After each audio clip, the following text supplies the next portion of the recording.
আমার ভাইয়ের কোনো অসুবিধা হইবে না। জোরে বলুন সুবহানাল্লাহ। মানে জয় চলে গেল 10 রাউন্ড বাবা সারা সারা লেগে গেল। বাবা গো আব্দুল্লাহ বাবার কাছে যাওয়ার পরে বলছেন, আব্বা যে আমাকে বিদায় দে, আমি বাড়ি ছেড়ে দেশ ছেড়ে ওই দূরান্তে দূরপথে মনকের সময় একটু বাড়ি যেতে যাবো আব্বা। জীবন দশা চলাফেরাই হলে আমাকে মাফ করে দিবেন। বলে বেটা যাও, আমি তোমায় মাফ দিলাম, কারণ বাবা গো বেরাদার নসলাও মরণের ভরসা নাই। মরণের ভরসা নাই। আচ্ছা বাবা, কেউ বলতে পারবে মরবো না? মরণ হবে, অনিবার্য হবে, একদিন মরতেই হবে। যতই কৌশল করি আর যতই ছদ্মবাধি, বাড়ি করি গাড়ি করি সব করি, কিছুই থাকবে না, মরে একদিন কবরে চলে যেতে হবে। খাজা আব্দুল্লাহ বলছেন, আল্লাহর বান্দা আজকে আমি চলে যাচ্ছি, আমাকে মাফ করে দে, তবে হুজুর একটা অনুমতি আপনার কাছে, আমি আমার একবার বিবির সাথে দেখা করতে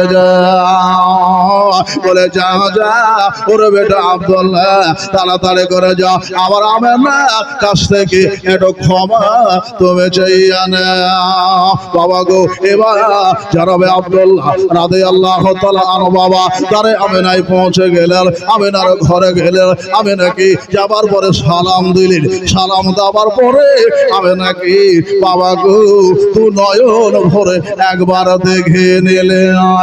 আমেনার চেহারা খানা দেখিয়া আমার খাজা আব্দুল্লাহ চোখ দিয়ে টস টস করে পানি ঝরতেছে। বলে আমেনা, চাঁদের মোলাকাত আমেনা, যদি ভুল হয় ক্ষমা করে দিও, যদি বাণিজ্য থেকে ফিরে আসি তবে খায়ের রইল, আর যদি না ফিরে আসে আমায় তুমি মাফ করে দিও। আবার খাজা আব্দুল্লাহ বাবা যে কথা বাবা বলা সাথে সাথে আমেনার চোখ দিয়া পানি ঝরতে লেগেছি।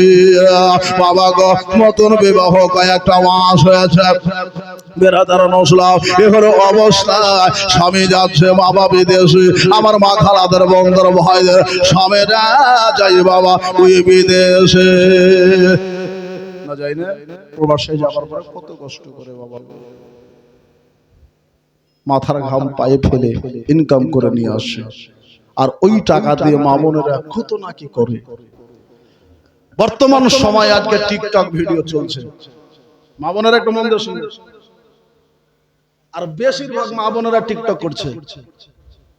এটা থেকে সাবধান, এটা ভয়ঙ্কর দাজ্জালের একটা ফিতনা, ইহুদিদের একটা চক্রান্ত। মুসলমানের বেটিকে পর্দাহীনতা করার চেষ্টা করছে, মুসলমানকে ধ্বংস করার চেষ্টা করছে। আর এই ধ্বংসের মূল হচ্ছে একটা মোবাইল। মোবাইল আবাইলে ধ্বংসের পথে নিয়ে যাবে। নামাজ রোজা করছে না, সারাদিন মোবাইলের উপর চলছে, চলছে না? বিভিন্ন নাটক বেরিয়েছে মোবাইলে, বাড়িতে বসে বসে আপনার বৌমা আপনার বসে বসে করছে, আপনি জানতে পারছেন না। আপনার বেটি করছে, আপনি জানতে পারছেন না। আপনার মেয়ে করছে, আপনি জানতে পারছেন না। আপনার বিবি করছে, আপনি জানতে পারছেন না। টিকটক ভিডিও করছে, শর্ট ভিডিও, বেরাদার ইসলাম ভাইরাল হবে বলে। ভাইরাল তুমি কি হবে? আল্লাহ যদি তোমাকে ভাইরাল না করে তো তুমি ভাইরাল হতে পারবে না। পারবে? খাতুন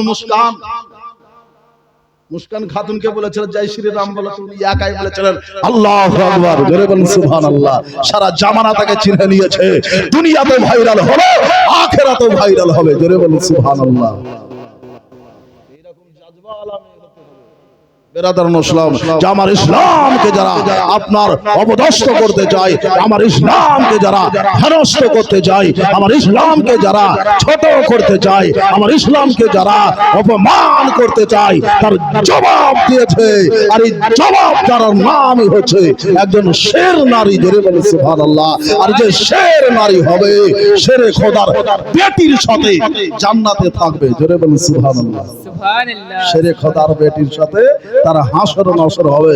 শেরে খাদার বেটি খেলছিল হযরতে জাইনাব রাদিয়াল্লাহু তাআলা আনহা। বেরাদার মুসলিম বজ্জার সবাই কারবালার ধরতিতে বসে বাবা ভাইয়ের লাশ দেখতেছে, ভাতিজার লাশ দেখতেছে, বেটার লাশ দেখতেছে, সবুর করে বসে আছে। জোরে বলুন সুবহানাল্লাহ, সুবহানাল্লাহ, সুবহানাল্লাহ। মজ্জাজ। তো এইরকম টিকটক ভিডিও মা বোন করবেন না বাবা গো। আমেনা বলছিল স্বামী গো,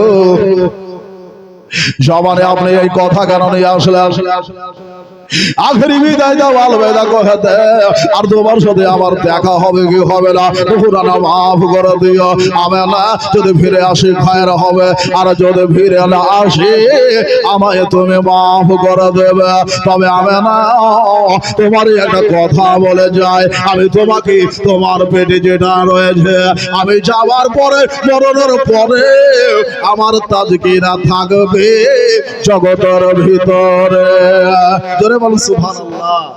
এমন একজনকে আমি তোমার কাছে রেখে দিয়েছি যার জিকির থাকবে, তোমার আমার জিকির থাকবে সদা সর্বদা এই জমিনের উপরে। বেরাদার নসলাও আমেনা রাদিয়াল্লাহু তাআলা আনহা স্বামীর মুখটাকে চাপ দিয়ে বলে, স্বামী গো এরকম কথা বলতে নাই, আল্লাহ আপনার ভালোই করে, আল্লাহ যেন আপনারা ঘরে করে। স্বামী গো আপনি সহি সালামত যেন বাড়ি ফিরে আসবে। আলবেদা কহে দিয়া আমার আব্দুল্লাহ রাদিয়াল্লাহু তাআলা আনহু বোনেরা চোখটা তুলে দিয়েছেন। বারবার যেন একবার বাবাকে দেখছেন, বিবিকে দেখছেন, আর খোদার কাবা শরীফটাকে দেখতেছেন। কাবার দিকে বাবা মুখটা করে কাবাকে বলে, কাবা রে ও মক্কা রে, আমি বিদায় নিয়ে চলে যাচ্ছি মক্কা, যদি ফিরে আসি খায় রইল ভালাই রইল, আর যদি না ফিরে আসে আমার জিকির রয়ে গেল। এ কথা বলে বেরাদার মুসলাম ওই 10টা সাড়ে সাড়ে জানো বাবা বেহেশতের পথে চলতে লাগিল, বাণিজ্যের পথে চলতে লাগল।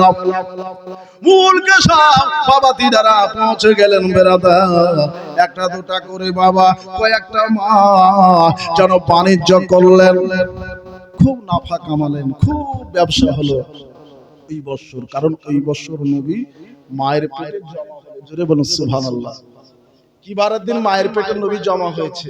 এই জমার তাসবির যদি করতে যাই, তাকরীর করতে চাই, ওখানে 8 ঘন্টা যাবে। সবগুলি বলা যাবে না, বহু আজ পিছনে ছেড়ে চলে এসেছে, যেগুলা বলতে গেলে 3 রাত লাগবে। তো জানাবে আব্দুল্লাহ রাদিয়াল্লাহু তাআলা ব্যবসা করলেন, নাফা কামালেন, বাড়ি ফিরবেন, খবর হলো, দেশ দূরান্তর খবর হয়ে গেল। যখন আপনার ব্যবসাতে সেই জামানায় মানুষ যখন নাফা কামাতো তো চিঠি করতে লাগতো, আর একজন ব্যক্তিকে আপনার ঘোড়া দিয়ে খুব দ্রুত গতিতে পাঠিয়ে দিত, যাও দেশে খবর দাও গা যে আমরা ফিরছি। তো সবাই খুশি হচ্ছে, খাস করে বিবি সাহেবরা খুশি হবে না? হবে না? হবে না? হবে না? সত্যি করে বলেন তো হবে না? হবে।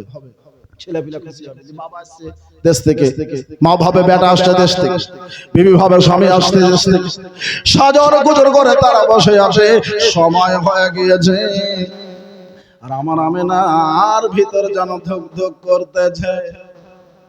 স্বামী বলে গিয়েছে, কারণ আল্লাহ ওয়ালার জবান তো আল্লাহ কবুল করে নেয়। জোরে বলুন সুবহানাল্লাহ। আল্লাহ ওয়ালার জবান আল্লাহ কবুল করে নেয়, আল্লাহ ওয়ালার জবান যে আল্লাহ বের করে দেয়। বুঝে গেছে? তিনার মধ্যে যেন ধুক ধুক করছে, আল্লাহ আমার স্বামী আসবে কি আসবে না আমি বলতে পারবো না।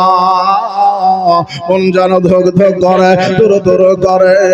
জানাবে আব্দুল্লাহ রাদিয়াল্লাহু তাআলা খুশি হাসালে ব্যবসা সেরে ভাইদের সাথে যেন ফিরে চলে আসতে আস্তে আস্তে বাবা গো আমার মা বোনেরা, আব্দুল্লাহর নানার বাড়ি ছিল বাবা মদিনাতে।